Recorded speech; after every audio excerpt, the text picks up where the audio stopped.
yaitu ruang kebahagiaan, tapi hanya buat segelintir elit. Sementara ruang perjuangan itu terhalang karena kita berjuang terus untuk menghasilkan demokrasi langsung dari zaman reformasi itu. Jadi kita tahu bahwa ini akal-akalan diputuskan di ruang kecil, padahal ruang besar kita adalah demokrasi itu.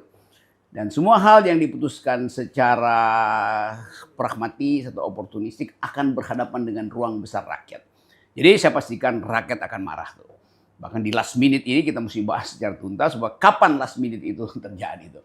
Ya saya bikin kalkulasi mungkin Februari kemarahan publik akan muncul karena soal-soal ekonomi tidak bisa diselesaikan oleh pemerintah. Pak Purbaya udah pusing bagaimana cara nutupin bolong anggaran itu, pajak nggak masuk, dan hutang luar negeri artinya perlu lagi 600 triliun segala macam.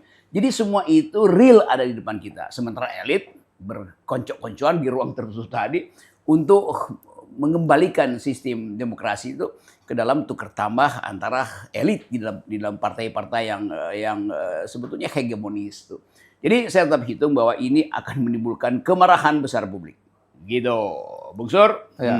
Bang Rocky, ini sebenarnya wacana teman-teman di DPR ini efisiensi politik atau sebenarnya kemunduran demokrasi sih kalau dari kacamata Bang Rocky ini? Ini bukan sekedar mereka memundurkan demokrasi, mereka membatalkan hak publik untuk menikmati kedaulatan kan. Kan dari awal reformasi kita pastikan bahwa pemilihan pemimpin-pemimpin itu dilakukan secara demokratis. Artinya kembali pada pemilih demokratis. Siapa itu? Dia demos. Nah demos itu yang sekarang dihalangi kan. Nah pemilihan yang tidak berbasis pada hak demos itu artinya representasi yang sifatnya manipulatif. Jadi saya tetap anggap bahwa ini akal-akalan nih, dan akal-akalan ini udah terbaca, bahkan di dalam otak mereka udah kelihatan bahwa dia ingin bikin semacam apa yang mereka sebut sebagai koalisi permanen atau upaya untuk mengendalikan suara supaya lebih efisien. Efisien itu justru ada di dalam hak rakyat langsung memilih pemimpinnya, di situ efisiensinya tuh. Ya. Bukan lewat bertahap dan cawe-cawe lewat regulasi yang membatalkan hak rakyat, itu justru nggak efisien karena akan menimbulkan kemarahan.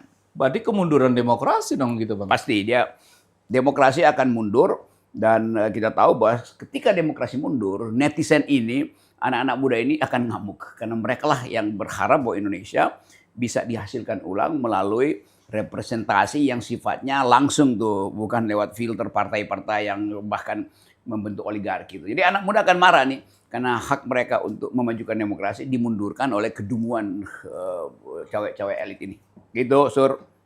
Bang, rawan mana sih